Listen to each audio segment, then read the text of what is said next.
وعلى رأي جمهور الأهلي وهو بيقول أهلا بالعيد أهلا بالعيد.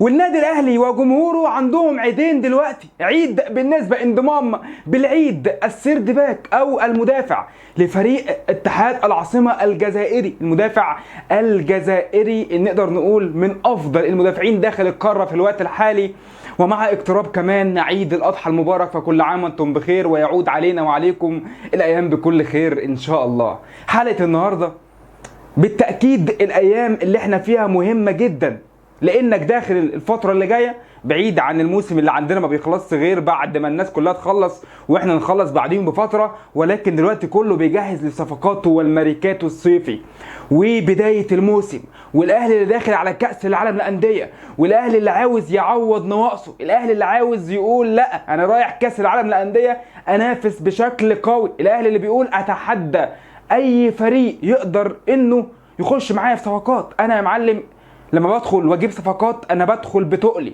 بدخل ببطولاتي، بدخل بتاريخي. فلما اقول النادي الاهلي يتفاوض مع كذا او النادي الاهلي يطلب اللاعب الفلاني، فاللاعب الفلاني يرحب بشكل كبير بعيد عن العامل المادي، لانه هو عارف جاي يكتسب شعبيه كبيره من جمهور النادي الاهلي، ومنها كمان يكتسب بطولات وتاريخ هيزداد مع الوقت تدريجيا. واكبر مثال علي معلول. بالعيد نبدأ ليه بصفقته مع حلقة النهاردة، عندنا صفقة كمان نتكلم فيها ان شاء الله في نهاية الحلقة، ولكن ما ابرز بالعيد لعيب من وجهة نظري انا رهيب. انا من وجهة نظري بحب جدا اللعيبه السردباكات اللي هي يا معلم تمزجك كوره، تمتعك كوره، اللي يبدا كوره من تحت وتك تك باص. ما بحبش جو العفرشه، ما بحبش جو الضرب بس وخلاص، ما بحبش المدافع العفياجي، ما بحبش المدافع اللي خاف من الكوره تجيله، المدافع اللي يقول لك انا الجرينتا، انا الاصلع، انا القوي، انا اللي مش عارف ايه، انا الجزار. لا يا معلم، الكوره الحديثه والكوره اللي نقدر ان احنا بنتكلم عليها هي الكوره يا معلم بتلعب كوره بعيد عن مركزك انت كمدافع، ولكن كمدافع مر علينا لعيبه كتير سواء في مصر او اوروبيا، ولكن لازم المدافع يتميز بشويه الحاجات كده. وايه اللي يميز المدافع عن المدافع؟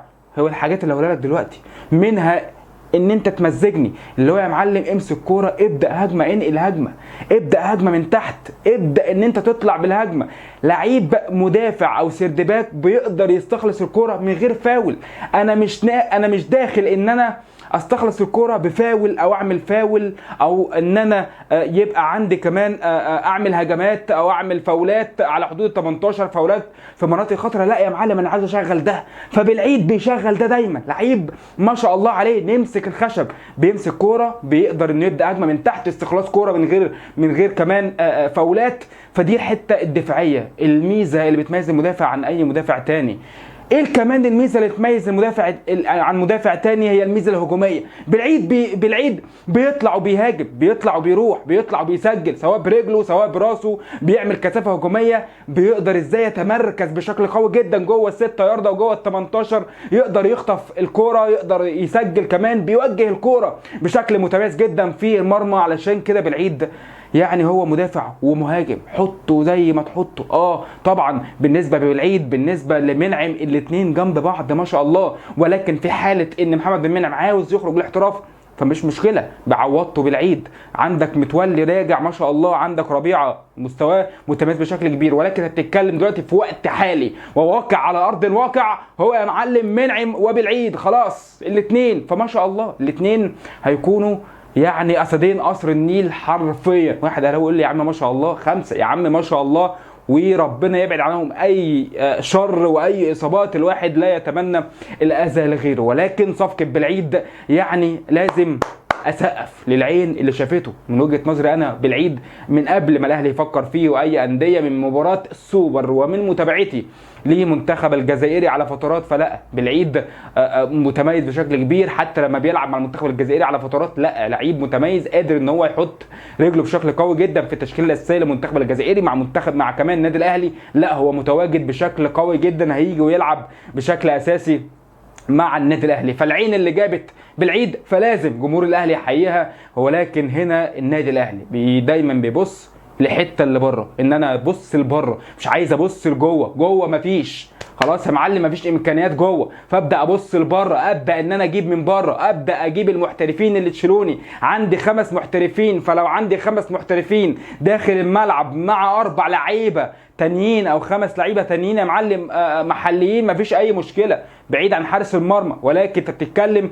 في 5 لعيبه محترفين لو متواجدين داخل الملعب مع الباقي كله يكون محلي، خلاص انت يا معلم واقف على رجل بشكل قوي جدا محليا وافريقيا، وبتقدر انك كمان تنافس بشكل قوي جدا بالنسبه لكاس العالم اللي جاي. الاهلي وقف لحد هنا؟ لا يا معلم، الاهلي ما وقفش لحد هنا. الاهلي لا، قال لك بقى انا عندي مشكله في الباك الشمال، وقال لك بالنسبه لمصر ففي مشكله في الباك الشمال، فقال لك اروح فين؟ اروح لبره برضه.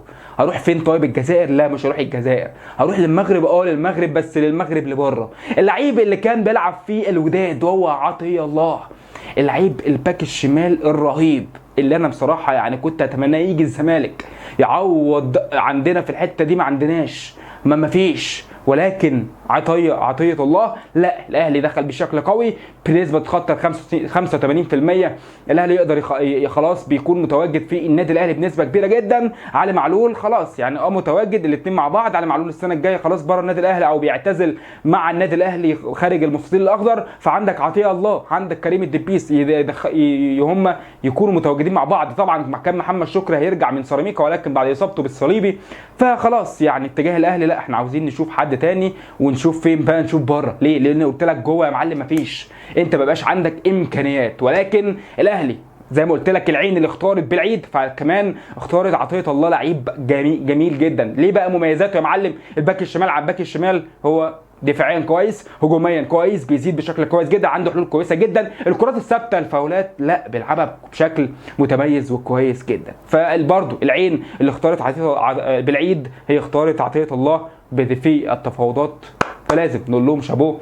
والنادي الاهلي فعلا بيفكر يعني تفكير اوروبي، تفكير منظومه عايزه تنجح، تفكير منظومه مش بتبص على المصلحه والسيكمانس والفلوس وان انا اعمل سبوبه من ورا الصفقات او على ورا النادي الاهلي والجمهور. لا، الناس هناك في النادي الاهلي بتشتغل لصالح النادي الاهلي وجمهور الاهلي. كفايه عظمه لحد كده في ليله من ليالي العظمه. وزي ما قلنا في بدايه الحلقه، اهلا بالعيد، اهلا بالعيد. فبالعيد في النادي الاهلي، وعيد الاضحى داخل علينا، فكل سنه وانتم طيبين ويعود علينا وعليكم الايام بكل خير. عدنا من تاني بعد ما غبنا 3 ايام ورا بعض، ما كانش في حلقات ولكن الظروف صعبه، ولكن من النهارده خلاص بنعود بشكل قوي جدا، وكل يوم هيكون في عظمه، فاستنوا ان شاء الله كل يوم عظمه، وكفايه عظمه لحد كده.